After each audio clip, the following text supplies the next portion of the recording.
So yeah, I became a diving instructor, and at this point I'd already left Aquavision.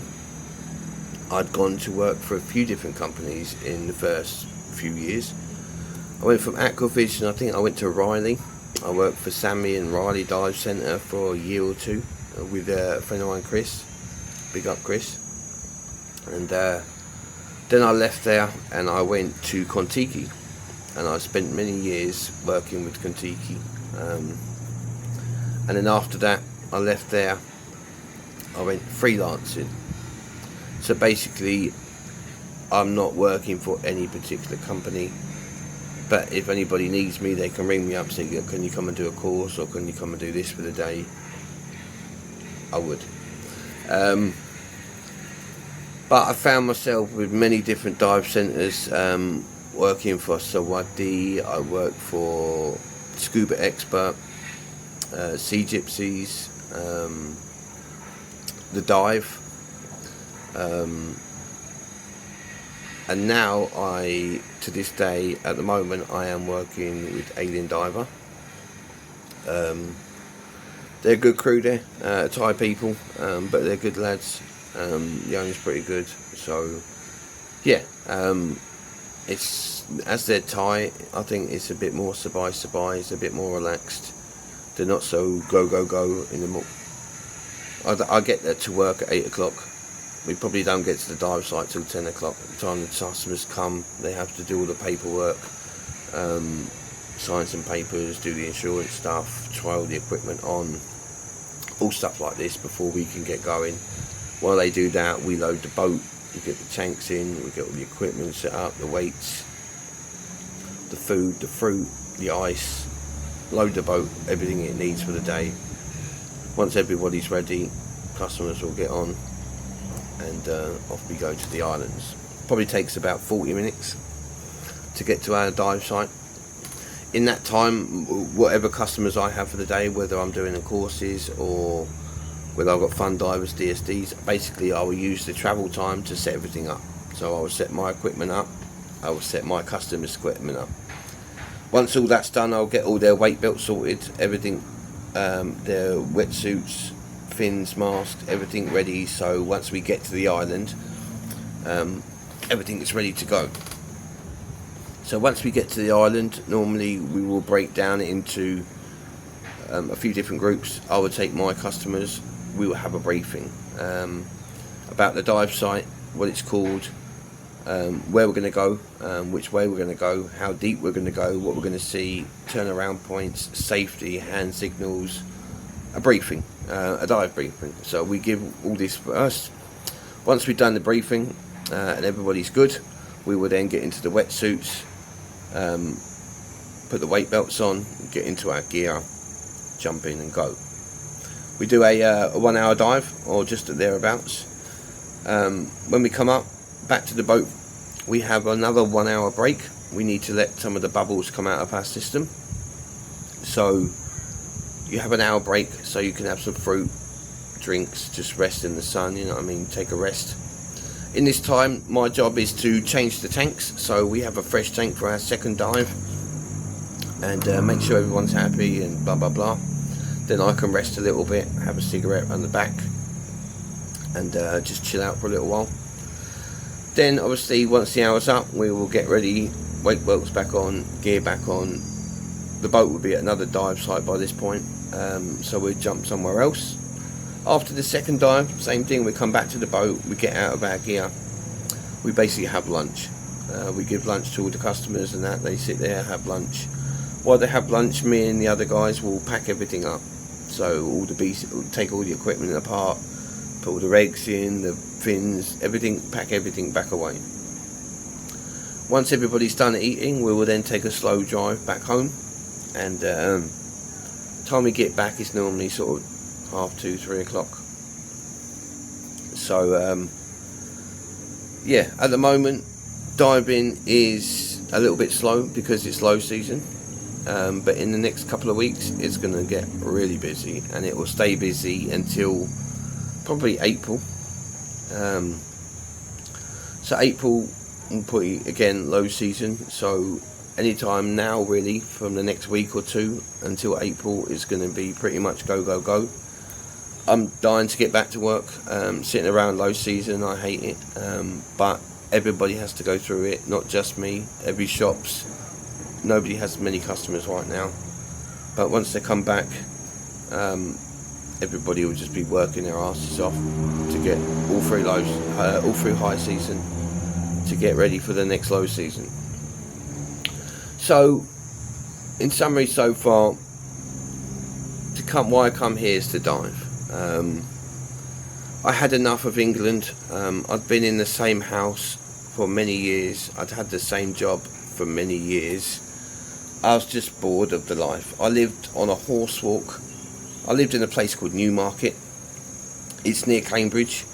It's a horsey town, and there's horse shit everywhere. There's flies. It stinks.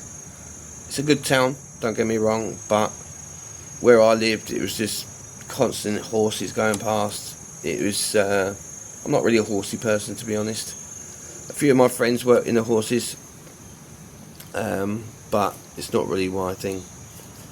And I say, once I watched them videos, my mind and my head was already here.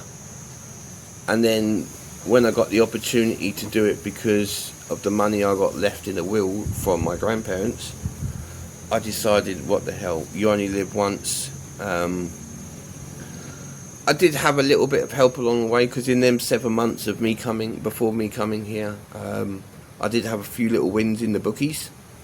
In Newmarket, I don't know if you know Newmarket, but it has many bookie shops, betting shops for horse racing, gambling. You can bet on anything, basically. But I used to like the roulette machine.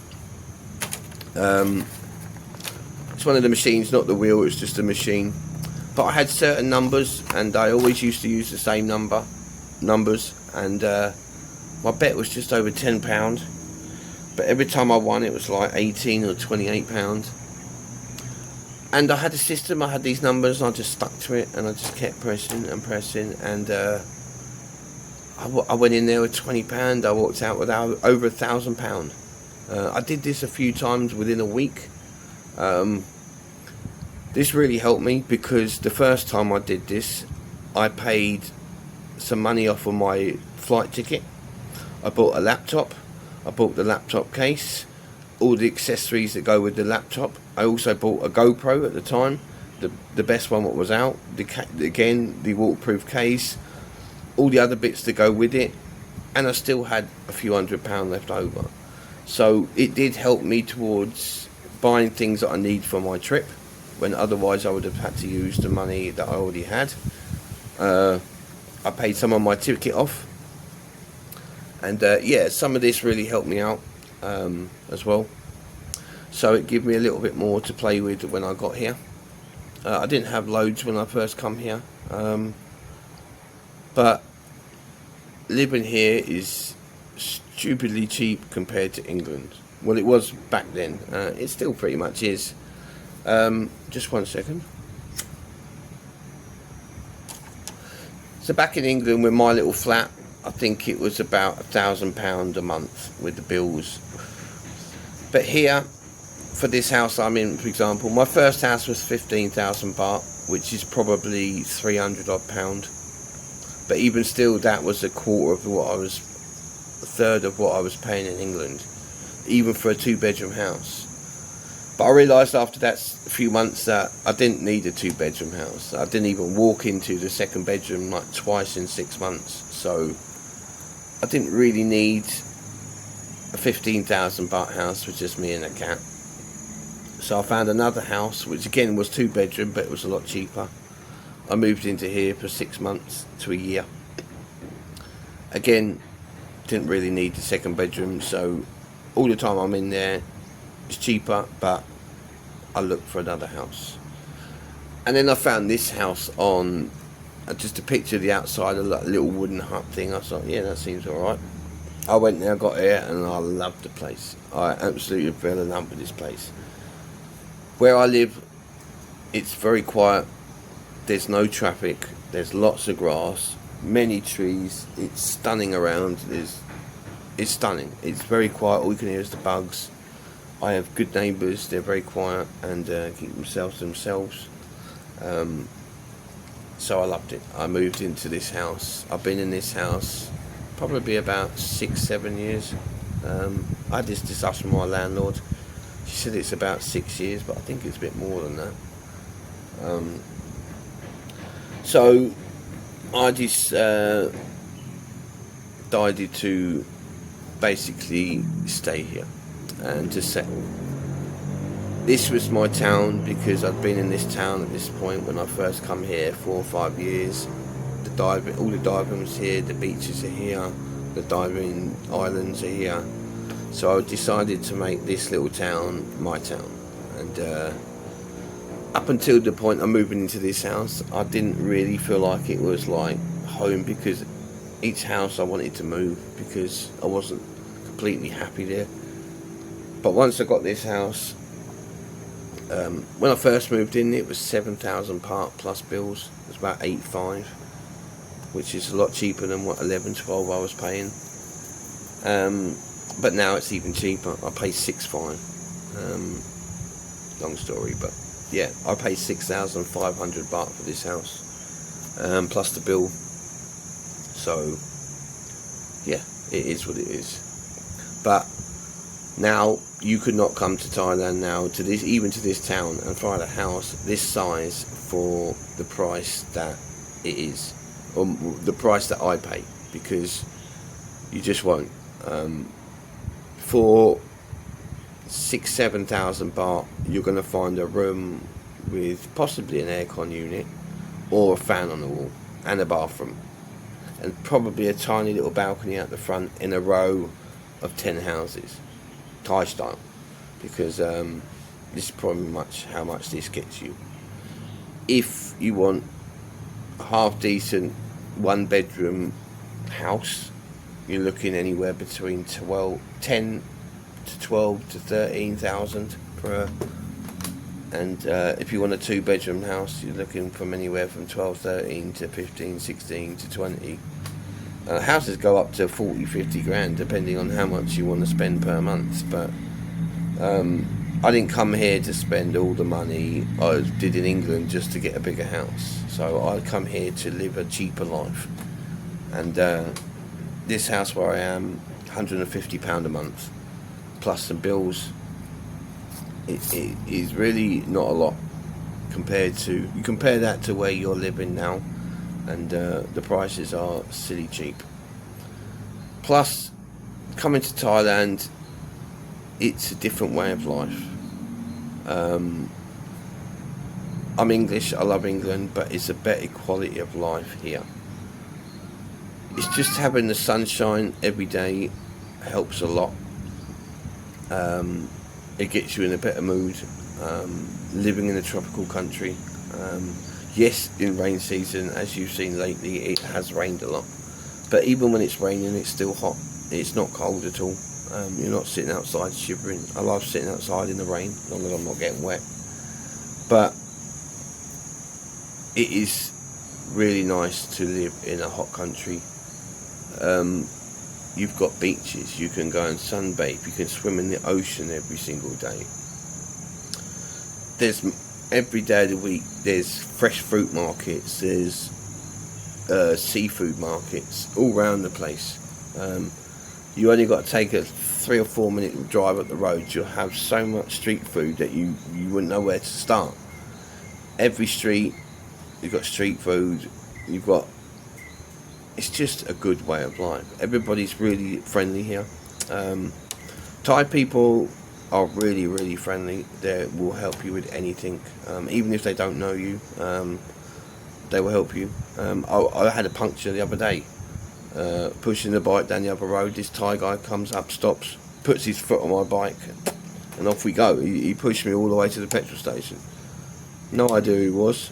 Just give me a little wave and didn't ask for nothing. Just helped me, which was really cool of him. But yeah, they're really helpful, nice people. On the other side of it though, Thai people don't like to lose face. If you make them lose face, that nice person can turn aggressive or angry especially if it's a Thai guy in a situation. So yeah, don't do that. I've not had a single argument really with anyone in 10 years in this country. I got done with a tuk-tuk driver once. Like I said, he'd done me for 50 baht. He told me 50 baht, so I said, yeah, okay. Got to the beach, he said 100 baht. Anyway, we argued for a little bit. I paid him the money, I left. I learned a lesson that my life is worth more than 50 baht. And he was getting angry, and you can see he was getting pissed off, and I didn't want to risk it. But I learned a lesson that day, and to this day, actually, he's actually a friend of mine now. So don't get me wrong. I went back and, like I say, I've been here a long time now. I see him many times, and everything is cool. Don't worry. So there was no problems with that. But I learned a lesson that day. But it's just a way of life here. For me, I get to get up. It's sunny. I go to work. I load the boat with diving gear. I get to go diving. Diving, I don't know if you've ever dived before or been underwater, but the reefs we have here are amazing. It's a completely new, separate world.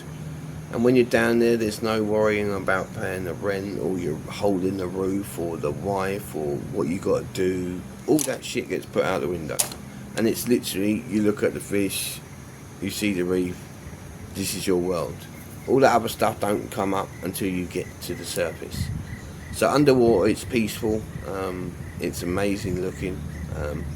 I have some really good diving videos coming up when I get back to work. I've got all the land footage. I just need underwater footage, which I fucked up last time. But yeah, so I come to Thailand basically for the life. The different way of life. It's a different culture. They're Buddhist here. In England, they're Christians and things like that. Also, it's a Muslim country, so there's that as well. It's a completely different language. It's very hard to learn, even though my missus says it's completely not, but she's just a good teacher. But for me, it's got like 46,000, 30 consonants, and each one is like, there's 4 different tones. You say one word 6 different ways, depending on the tone. Anyway, it's too much for me. I know some basic words, some phrases, how to ask for certain things. But generally, if a Thai person talks Thai to me, I have no idea what they're saying. Probably should learn a bit more, seeing as I've been here 10 years. But it's such a tourist town. Everywhere, everybody Thais speak English to you. So it doesn't push you that far to use it. But I've got past 10 years, and it's been alright so far. So I come to Thailand for the way of life, the relaxed vibes, the beach vibes, the diving. I'm getting home at 3 o'clock. I can go and watch sunsets. I can play pool in the evenings. In England, you'd never sit outside your house after 6 p.m. You'd freeze your arse off.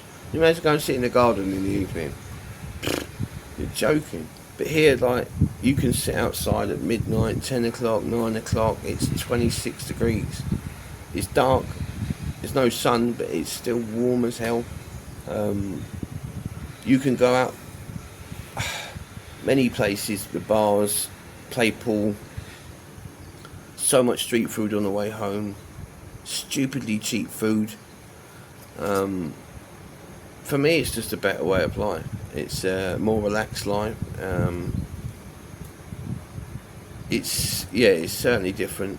If you've never done it before, I would highly suggest that you visit the country and come and experience it, because it's a great place to live. Visas are a little bit of a pain. If you're over 50, you can get a retirement visa if you've got the money, and you can live here for the rest of your life. You just renew the same visa over and over again. But if you're under 50 and you can't retire here just yet, it's a little bit more difficult. There are many visas you can do. I started off the first 2-3 years, I think, with tourist visas. Many tourist visas. But after like 2-3 years, I went to immigration one day. They said, look, tourist. you're not really a tourist anymore. He said, you need to change your visa to something else. I was like, okay boss, no worries, I'll do that next time. So after that I did some other volunteer visas. I did and then I went to an education visa. So an education visa, you pay at the time it was probably 40,000-50,000 baht a year, and you get a 1-year education visa, blah blah blah. So that keeps you in Thailand for that year. You can do this a few times. So I did that a couple of times, and then I went to a work permit. Then I left that work permit, and I went back to another ED visa, and now I'm on a work permit again, because like I say, if you want to work in Thailand legally, you have to use a work permit. If you don't, you're going to get in trouble, and you could get deported or put in prison, basically. So if you come here, basically use a work permit. The company will sort it out for you. If the company won't, then find another company. But yeah, best be safe than sorry, so there's no problems. So I'm gonna end this video soon, because I basically covered my story. I was in England, same house, same job for many years, dreaming of coming to Thailand, dreaming of diving, and then my grandparent died, left me some money. So I spent the next 8 months preparing myself, preparing everything I need, getting everything ready to come here. I come here, I spent 2 weeks on the beach, having a holiday, looking around. After 2 weeks I went to the dive shop, basically said I'm ready to go. So I spent the next 3 to 6 months doing all my courses. Then once I got to my dive master and passed that, I was now a professional, and I started working. So I worked for Aquavision for a little while, and then I went to a few different companies for the next couple of years. Then I decided to do my instructor, because I live here long term and you earn more money. So I did this back in 2019, and basically I've been a diving instructor since then. And the last 6 years I've taught many people how to dive, taught many courses, took many people for their first time, and to this day I am still a diver, and I still love my job. To take people for their first time, to show them underwater world, they come up buzzing, they're literally buzzing, and it's a great feeling. And teaching people to dive, I love it as well. I never thought I'd do it, but it's one thing I know how to do, and I know how to teach people. So yeah, so for the next hopefully 1, 2, maybe 3 weeks, maybe a bit quiet on the diving front, because it's still low season. It is starting to be high season any time now, so hopefully that phone will ring and say, like, we're back to work, let's go, and we'll be diving every day. Like I say, that won't interrupt my videos, because I'm going to be doing both, but there'll be great more videos to come. So yeah, that is basically my story of why I come to Thailand and the reason I'm here, and the reason I'm still here 10 years later. I'm still loving life in Thailand. I love this town, I love my missus, the cat's happy here, I love my house, and I love diving. So I do miss England little bits. I miss my family, I definitely miss my friends, my boys. I speak to them on the Xbox and through the live chats and things like that, and I chat to them, but to go and hang out with them and chill with them, I do miss that. But I have to think of me and what I wanted to do, and so I did it. But the boys, hopefully they all support me, they have done, so I do chat to them as much as I can, but there is different time zones, so you just got to work it around when I'm on and they're on at the same time, and yeah, we get through it. So I'm going to end this video. It's just a basic quick 2-part video of how I got here, why I come here, and what I'm doing here. For me, I'm going to basically upload these 2 videos, and the cat's scratching the door. Get these 2 videos uploaded or edited and uploaded, because midnight tonight Black Ops 7 beta comes out, and I'm going to be on the beta. So midnight tonight I'm going to be live on Black Ops 7 on Twitch. Peppa Pig 187 is my Twitch. Probably for midnight or 6 p.m. in England.